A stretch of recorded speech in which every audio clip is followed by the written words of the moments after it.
It's a circuit that every single driver should know like the back of their hand. One of the first circuits that iRacing had an opportunity to have. It's been a free circuit for time immemorial. So when you bring drivers onto this place, they should have an understanding of what this circuit brings. It has all of the characteristics of bringing a track together with all of the characteristics to battle with, and you will see how these drivers look to master all the different corner types, all of the different areas they can overtake around these 14 laps worth of racing today. It's not a good Okayama circuit. It's not a bad Okayama circuit. It is the Okayama circuit that we see ourselves here today, and it's with us on the Global SimRacing Channel for your third round of the Skip Barber race series. Good morning, good afternoon, and good evening to everyone watching around the world. My name is Jake Sperry. Alongside with me in the commentary box today for action is Howie Burrows, with Daniel Costello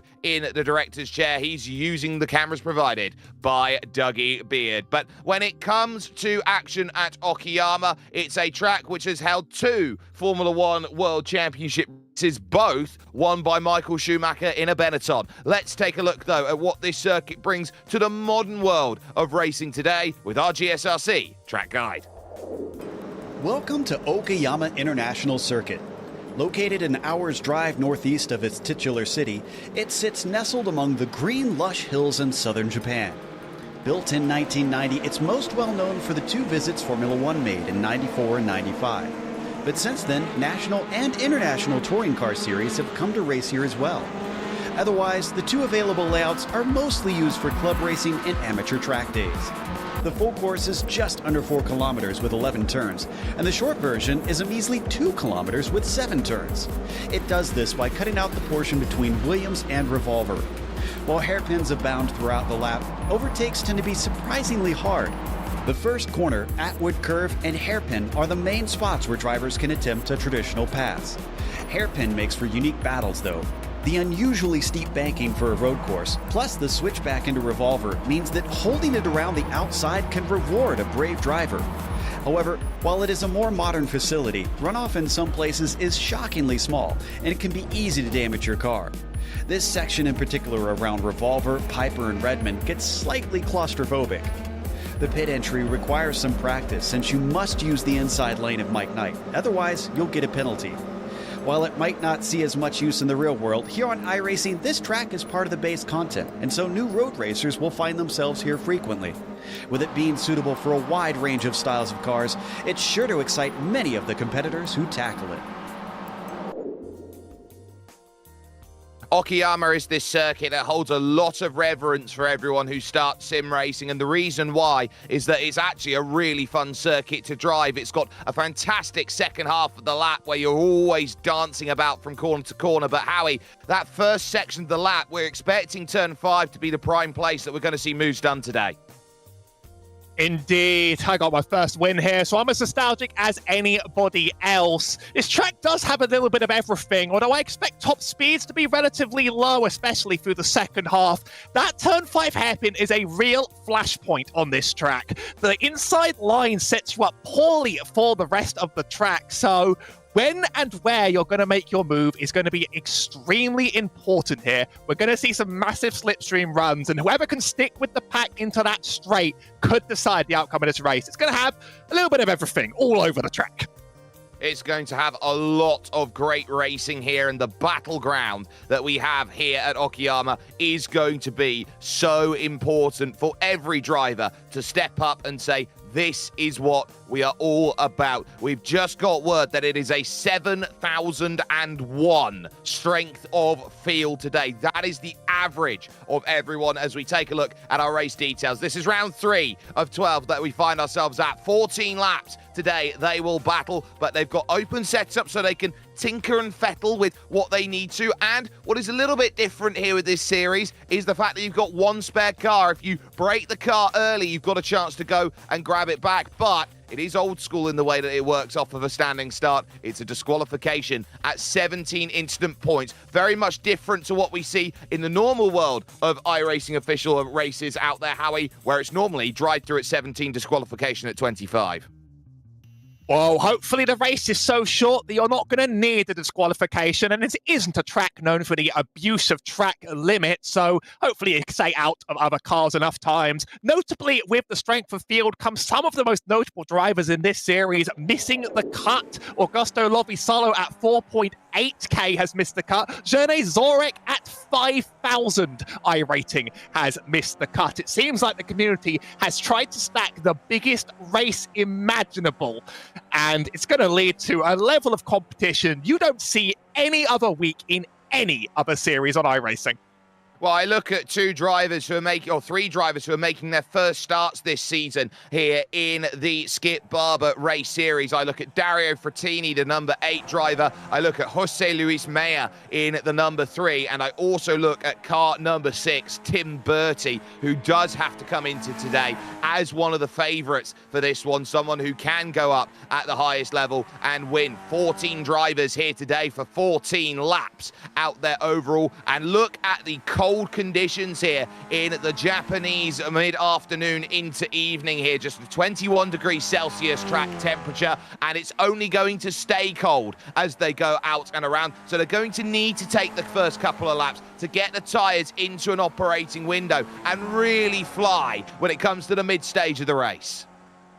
Not too many high-speed corners here past the first sector, so keeping those tyres warm is going to be such a priority. I'm glad that we can see things on the track today. Sometimes we've been a little bit occluded by the fog in the poor weather, but it's early morning for them and it's early morning for us. This is going to be just such a hair-raising lap, even on a track that doesn't have that too many hair-raising corners. I think the standard of competition is so unbelievably high that you don't want to miss a beat. Drop just one tire, make one little slip into those terrifying 1 and 2s, you're going to lose it.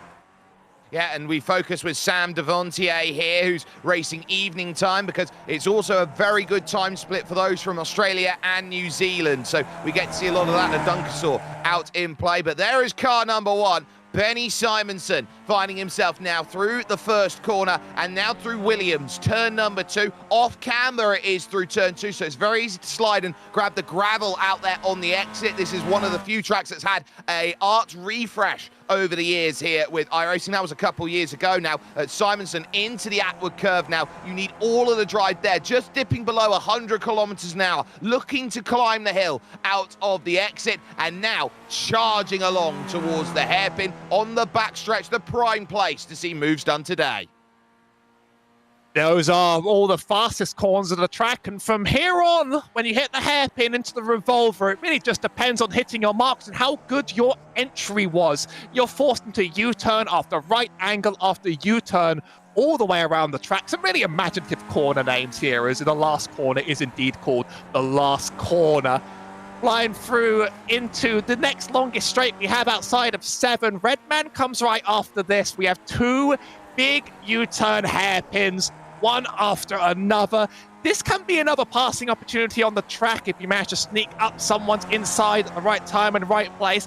Benny Simonson's kept it on the track, but we're not going to be quite sure how fast everyone is relative to each other until the end of this. It almost looks like a sedentary end of the lap, but every single mark counts. Fly around last corner, as it's called, as quickly as you can. Little bit of a gravel dip. He could be okay, though, as Jose Luis Mella sets the first lap on the board of 43.1, and Benny Simonson isn't fast enough on the first lap. He's going to need another shot to take pole.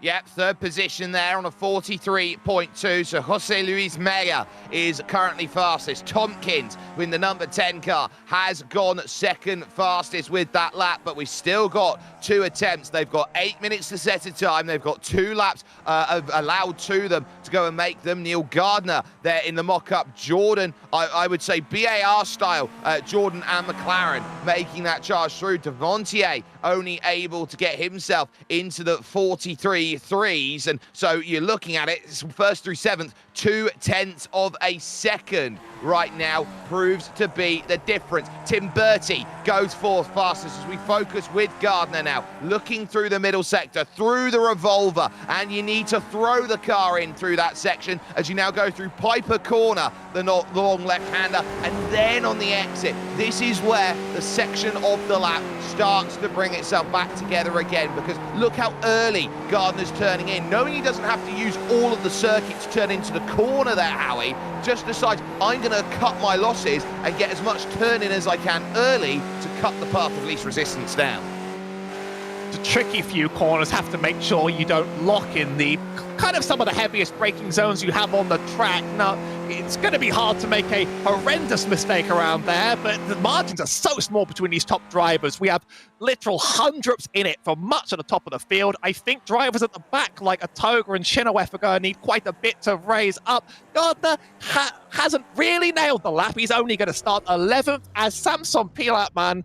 So I'm not sure, might have said that one incorrectly. He's going to sit in with the fourth for now, but he might just drop off the cliff as other drivers flying through their laps. Benny Simonson, 42.7, is almost 0.2 clear of everybody else. We focus with Daniel Atuga, who's on a 43.5, which is no slouch for a time, but being 0.8 off the pace is the final row of the grid. As it stands with 1:45 to go, the sun just peeking out behind the clouds as Atuga runs over towards the line, hoping that this is going to be a good enough time for him. Answer on a postcard, 43 flat, third row. Good comeback drive there from Atoga. These margins have gotten quite slim, but Simonson's pole time there has been spectacular. Over a 10th in it between him and the free car just behind. All our cars are locked in. We have a starting grid.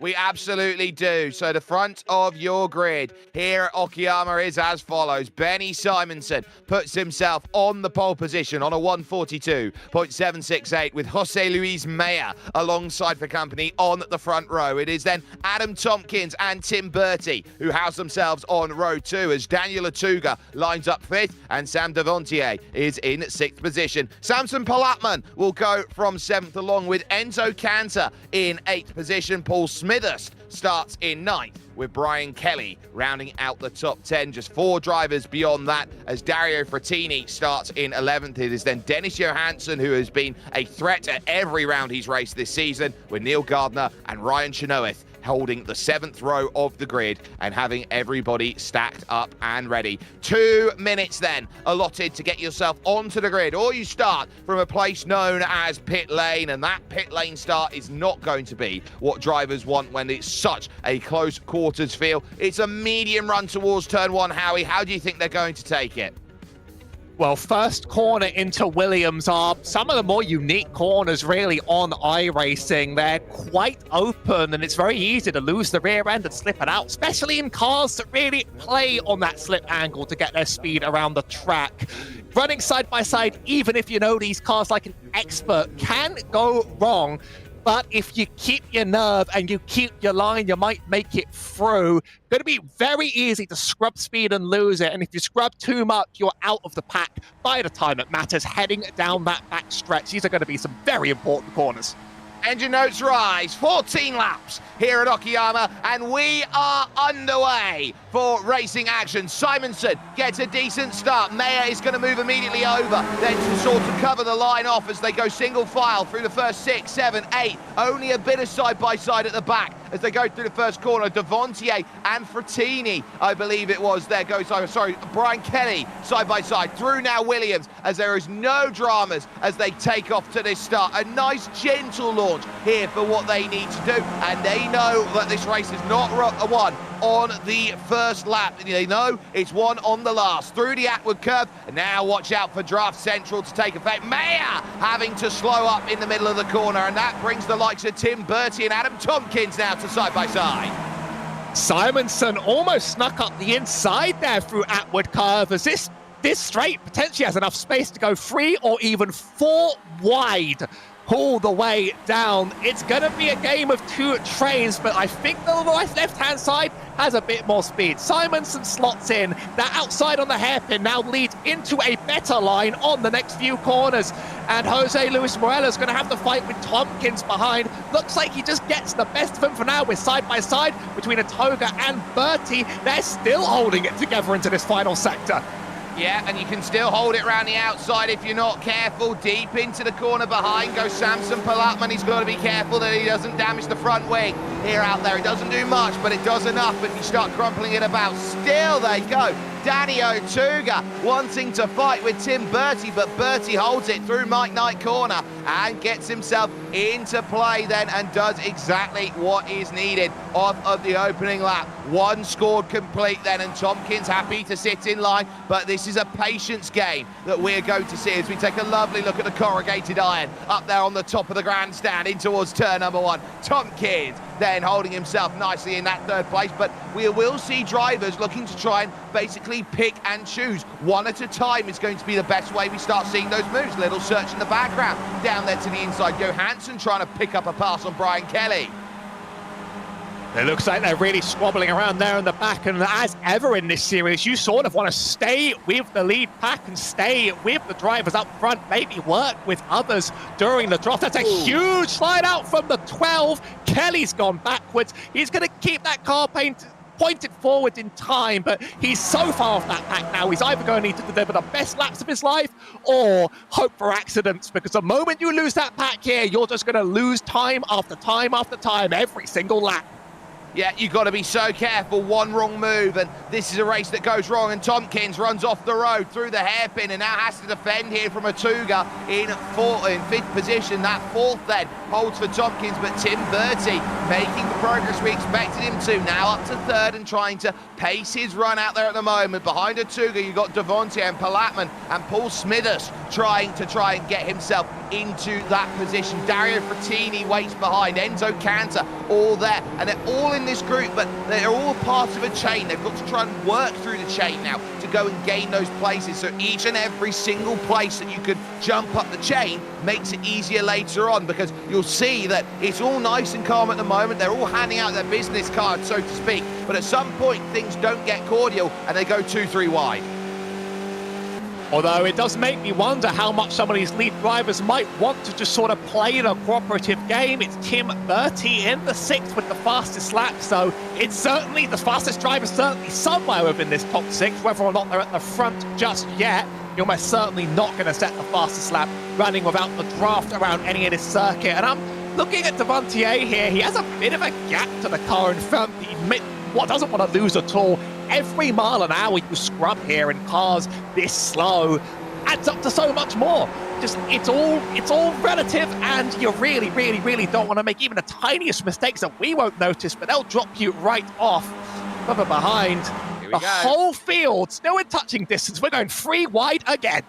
We are. Tompkins going out to the extreme wide side, trying to get this move. Mayer is the one who's a little bit caught out then as Tim Bertie tries to thread the middle. He covers one, he doesn't cover another. No drive for Tompkins there. Atuga now on the outside of the revolver will try and find this move. That will put him up into P4, but again, he's not there. But now trying to cut one up off of the exit here, out of Piper, over towards Redmond corner. And there's the lunge down the inside, still not quite able to find that position. And it's tough when you're out there in a race like this. It's tough to find these positions. Everyone has got such a high iRacing, which is effectively like a chess ELO for everyone out there in this race, that these are some of the best iRacers out there when it comes to sim racing. They know what it takes to drive, and this is the Thinking Drivers Championship.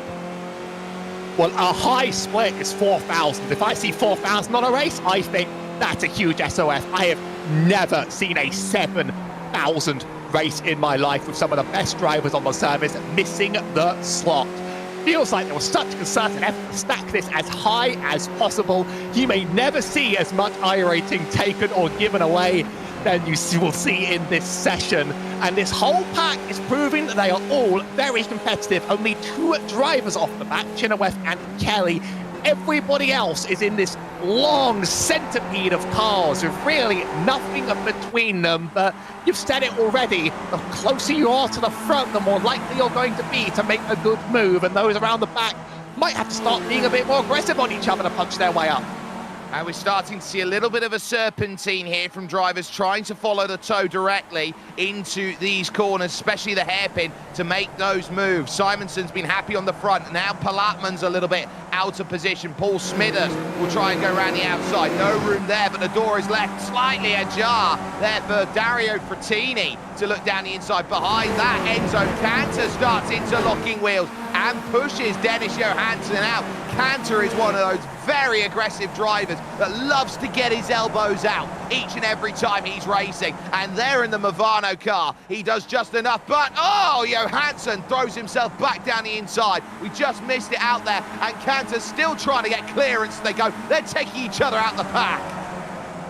A lot of contact there side by side. These cars almost drive like MX-5s, but without the fenders, so they're going to have to be careful not to knock each other completely out. They're off the back of that pack now. They've lost their draft. Jose Luis Morales looking to try and make the move for P1 for now. A clean slipstream down the start-finish with the fastest lap to go. There's no way to run away from the pack in this series in these cars, especially on a track like this. There is no way to disappear into the distance, so I think even he knows a lead here is fleeting, but proving you can do it gets in Simonson's head. And if you get in their head, that's what matters for the final moves. Well, you can run away in this series if you're incredibly lucky, but most drivers here at this level aren't. So now it's about positioning and tactics that we've got. Simonson there in the #1 car, indicating he's got the highest iRating out of anybody in this field, 9,600, as he moves over to the right-hand side. Looks to retake the race lead away from Jose Luis Mea, who is there on the outside. Not much he could do. Little search back there as well in fifth, as Danny Otuga, who has been perennially fit in this race, starts to look, and behind that, still fighting at the revolver as Palatman pushes wide off Paul Smithers, and a freebie for Dario Frattini. He needs to take every opportunity like that, being in 8th place here, as he needs to work the train. And I'm seeing more gravel use than I anticipated during this race. iRacing updates fairly recently now, letting gravel get kicked back onto the track means that these slippy cars could get even slipperier at the wrong time and the wrong place. Drivers are sort of touching the gravel with some of their wheels on the outside, and sometimes just pushing each other out wide. I'm impressed they're able to hold it without losing it.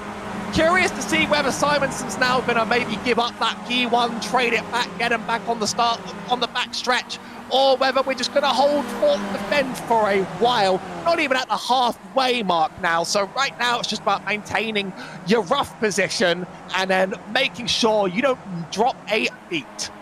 Well, it shows you the difference. Dennis Johansson, 42.8 to get back onto the train after the tangle last lap with Enzo Cantor. By comparison, 3/10 quicker than Benny Simonson at the front of the field. So they're not necessarily having these large gaps that are having to accordion. They're very much bringing it together, and it looks like there's a small gap developing around Samson Palatman. So I'd say the top 6 are now starting to form this pack, and it's Palatman's job now to try and chase out of the outward curve on this back stretch, which now is a descent down the hill towards the hairpin. Here comes Mea to make that move. Jose Luis Mea down the inside takes the race lead back from Benny Simonson. So Benny happy to just play this trading game at the front, because if it's him and Mea at the front, it's not allowing anybody else in, like Tim Bertie, who's got great experience at winning in these cars, Adam Tompkins, Daniel Otuga, Sam Devontier. You don't want to let anybody in, especially Devontier, who won last time out. I've also sometimes seen that Otuga is another one of those drivers that will get his elbows out if he needs to and throw himself in when he has to, and as long as he's within striking distance, he's exactly where he wants to be sometimes. These races can kick off and get explosive, but yeah, indeed, I do think these top 2 are managing the race well, not putting up overwhelming resistance at this stage.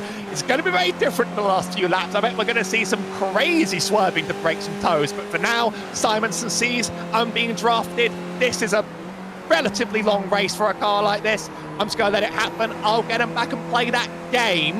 Well, with the fastest lap in P1, if you could pull that off on this track, you might indeed be the fastest driver on the track without any slipstream advantage.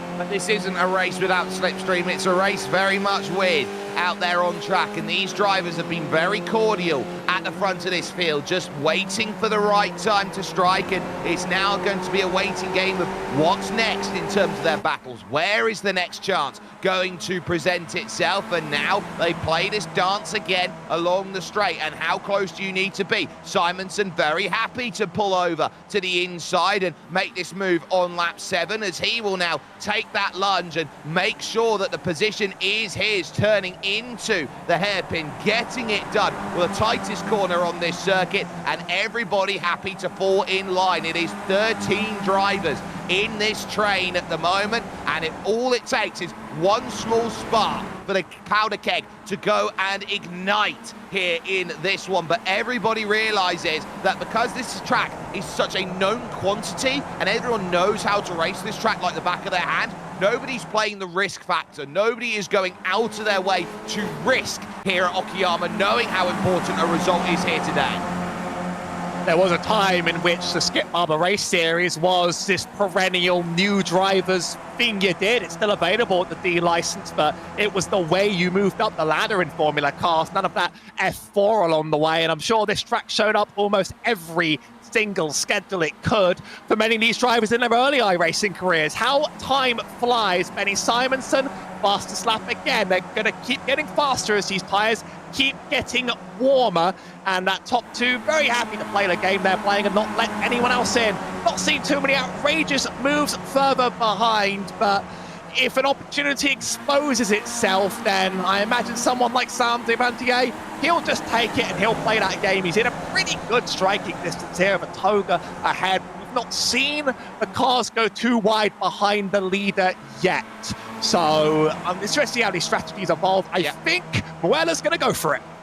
Mayer now back to the inside again and looking to push, and I'm noticing it's half a car width out of line for Tim Bertie too on the slipstream. He doesn't want to get too close as to make the move just yet, so we've only seen these one-car switches that go through. Cutback potential coming here for Simonson as we are now over the halfway stage of this race. But you do make a fantastic point as they drive about and now look to try and hold themselves steady as the group continues on their charge here towards Redmond Corner. Is that this used to be the standard that you'd use to go and get yourself back up the order. It would be the way that you try and fight. As we've got a bit of side-by-side back there and about Dennis Johansson and co, as Paul Smithers is now going to have to defend. This used to be the series that you would make that stride up the order. You'd have specialists like Miko Nazi, for example, specialists like Philippe Blaibert and Arjen de Freitas, as now Johansson round the outside of the final corner gets his move done. Now, this is a dedicated series, and it means that the best who love this car stay in this car.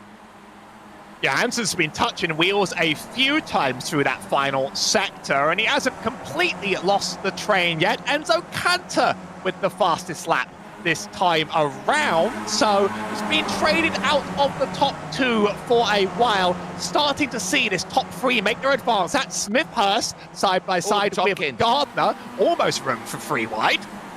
Well, speaking of which, Adam Tompkins in a massive scrap as that is three wide into the outward curve. There's Sam Devontier watching. Otuga now up into fourth position with the move, and still they can't get the clearance back here as Smithers and Gardner continue on. Cantor can only watch because it's fragmenting. It's three clear at the front, and Simonson on the outside here. Bertie lifts well out of it going into the hairpin, and that might just bring everyone back. Mayer still there. Is there enough overlap here for Simonson to throw back at the revolver? No, there's not here with 5.5 laps left in this race. But now the second group's got to start working together here. Atuga's got to try and close the gap with Tompkins, Devontier, Pilatman, Frattini, Johansson, all there in that group, all trying to stay in range.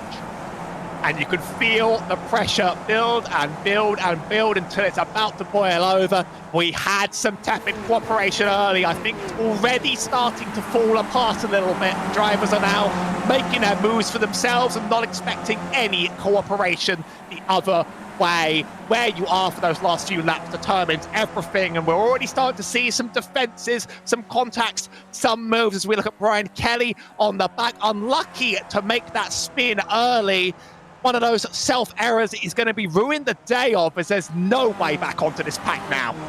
No, they're just going too quick, and it's very much like being dropped out the peloton in the Tour de France. He's there with the broom wagon at the moment, trying to keep this race working. But again, the front becomes important. Look at the gravel kick up out of Williams' corner as everybody looks to try and get as much launch as they can. The good news for these drivers, though, as they deal with that sort of surface, is that they actually don't have a dedicated slick tyre here. This is a semi-slick. It's got those wet grooves that go in this tyre, so they can deal with the gravel a little bit easier than other cars out there on the iRacing service. Simonson again pulling to the outside, looking for a move, but for the first time, ducks back into line and says to Jose Luis Maya, I want you to lead.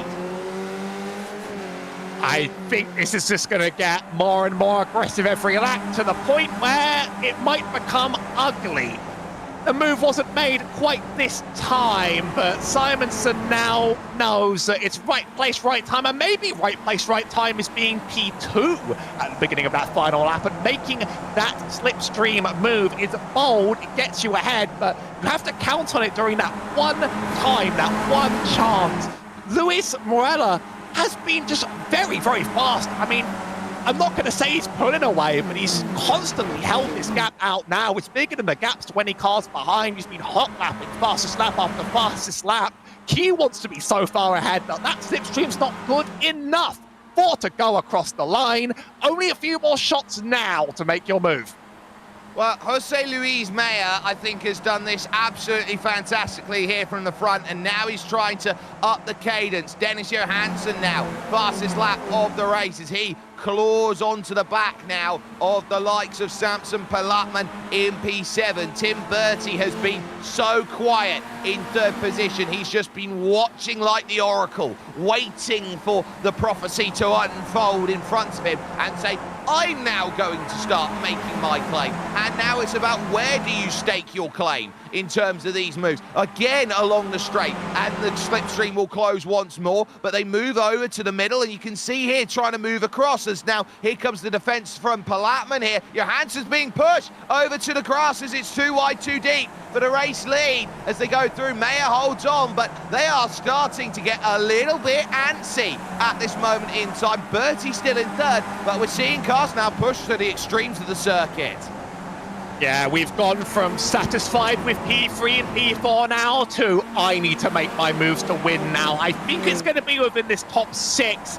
The cars behind, starting with Palatman, they're not too far back to make their move, but there certainly is separation throughout most of the lap between the 6 and the cars behind. Palatman sometimes in, sometimes out, and you've got a lot of places to make up. Further behind, we're still going too wide and bumping back and forth. That's Frattini losing out just a little bit to Gardner up ahead as every car runs wide. Barely see anything in the gravel smoke screen behind. Really running out of laps now, and I do totally think, just as you said, that 3 and that 4 position car are gonna now start thinking it's time to be aggressive. Fastest lap from the 9 of Smithhurst.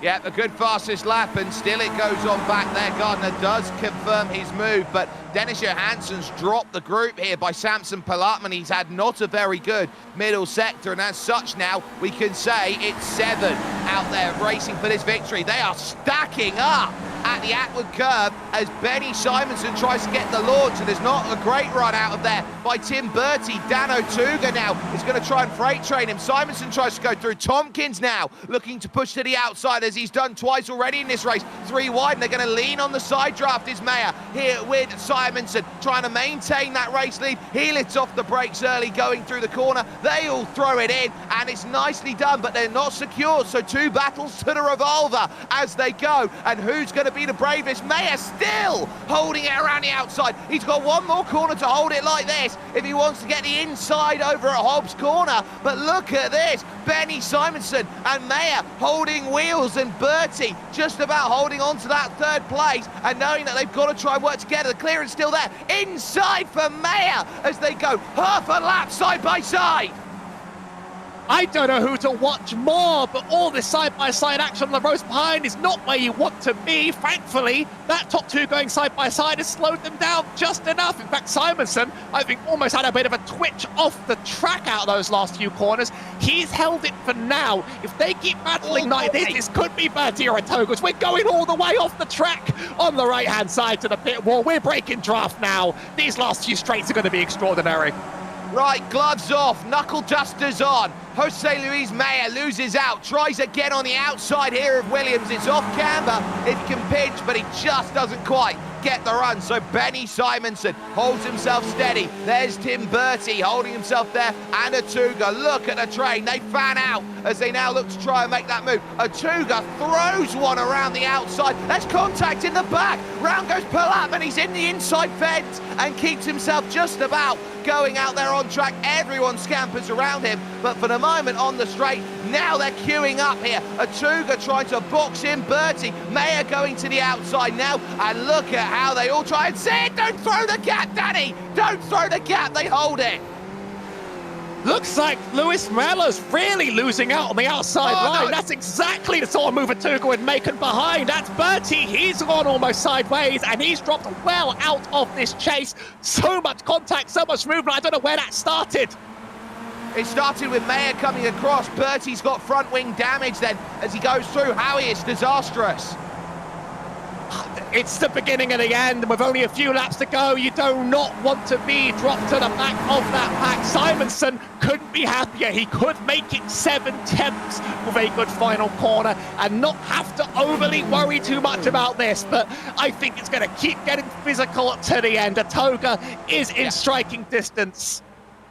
Now this is where it becomes important. Final lap starts and every single bit of slipstream is important. That 7/10's already reeled back to 5.5 by Jose Luis Meyer, but the prime place to make the pass might be gone for them here on this final lap. Benny Simonson might have just played his cards perfectly. The one mistake by Meyer was running wide at the hairpin with 2 laps to go. It set everybody into a reaction. Atuga currently in third, Sam Devontier fourth, Adam Tompkins can only watch with Tim Bertie fifth and sixth, but as they throw it into the outward curve, again it's a very aggressive line in by Meyer at 0.4 of a second and a half, and now the slipstream becomes important. Now you've got to follow Benny Simonson, but this is defensive by Meyer. Now Danny Atuga can try and make this move, and now they're going to be reliant on a good final sector here. I think it's now a case of they're fighting for second. Devontier trying to push it 3 wide. Meyer defending his place is the Spaniard trying to go through, but Atuga's got to run and looks for the inside here going through the revolver, and in a room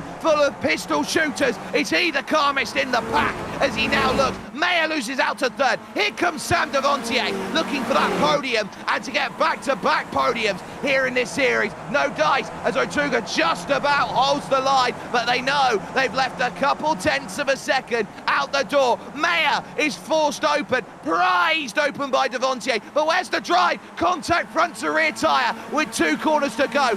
Benny Simonson will come through the final corner, and he will say, I stay at the front. I am number 1 in a strong 7K field. Benny Simonson wins this race. Meyer finds himself losing out to Danny Atuga in second and Sam Devontier. What a sensational finish to this race. It was going to kick off between someone. Where it was, that was going to depend, and Simonson found himself with just a big enough gap to completely ignore everything he saw behind him and just run that final lap to a completion. That is one of the benefits of staying out in front, is that when it gets physical, you can get away with it. He absolutely masterclassed this race.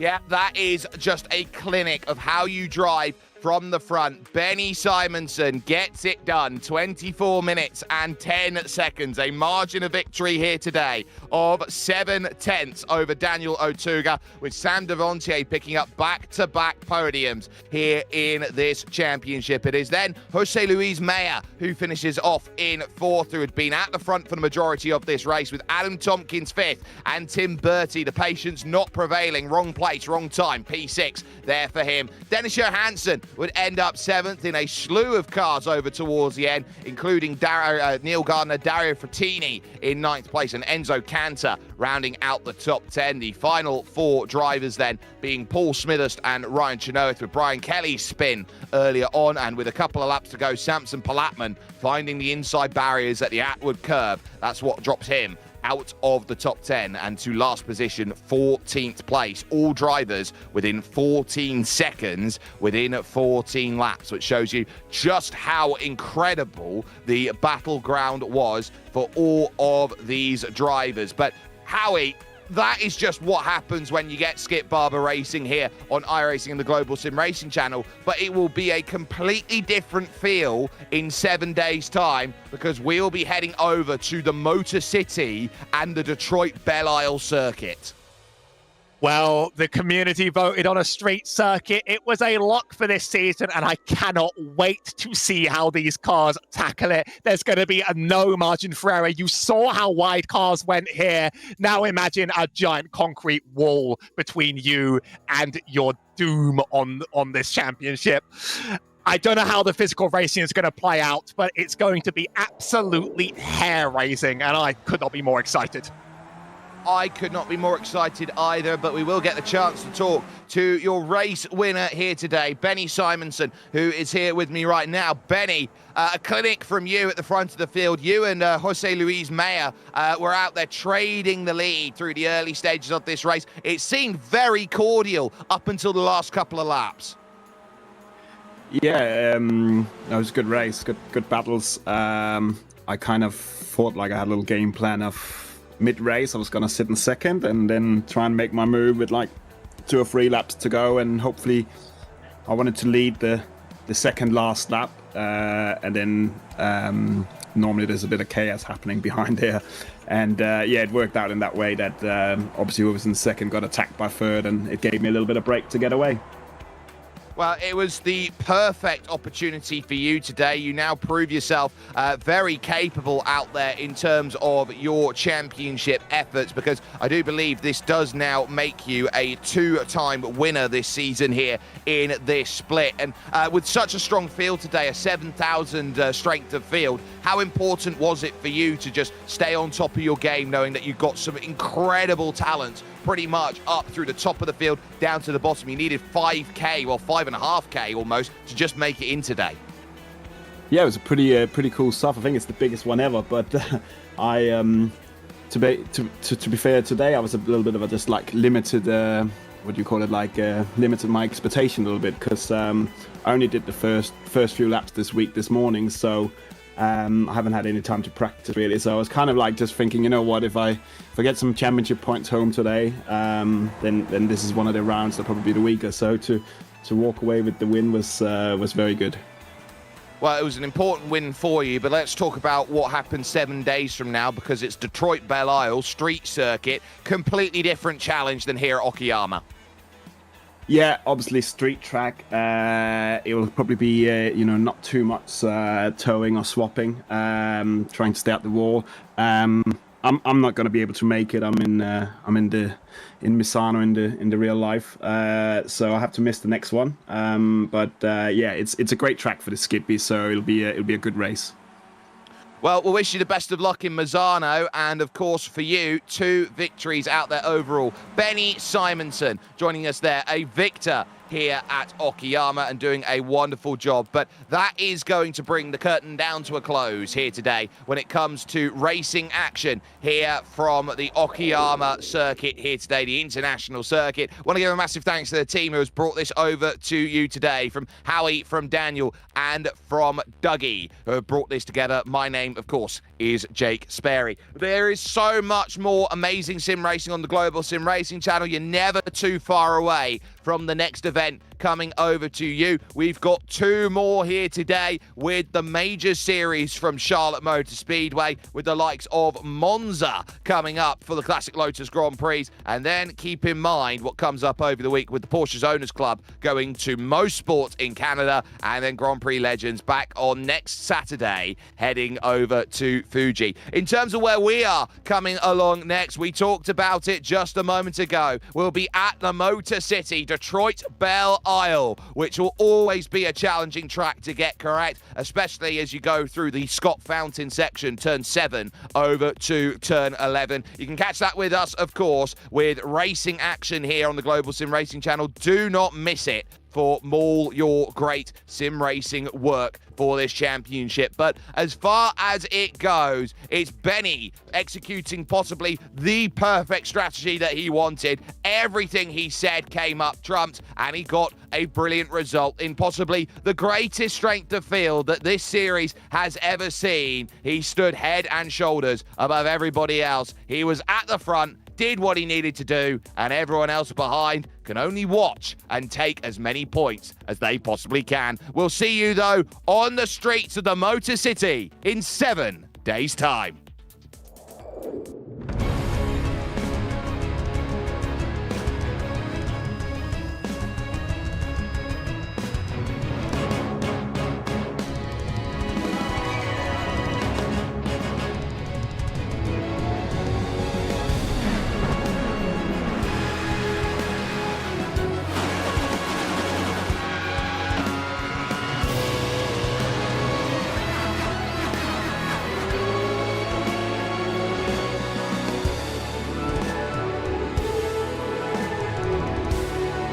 This is iRacing.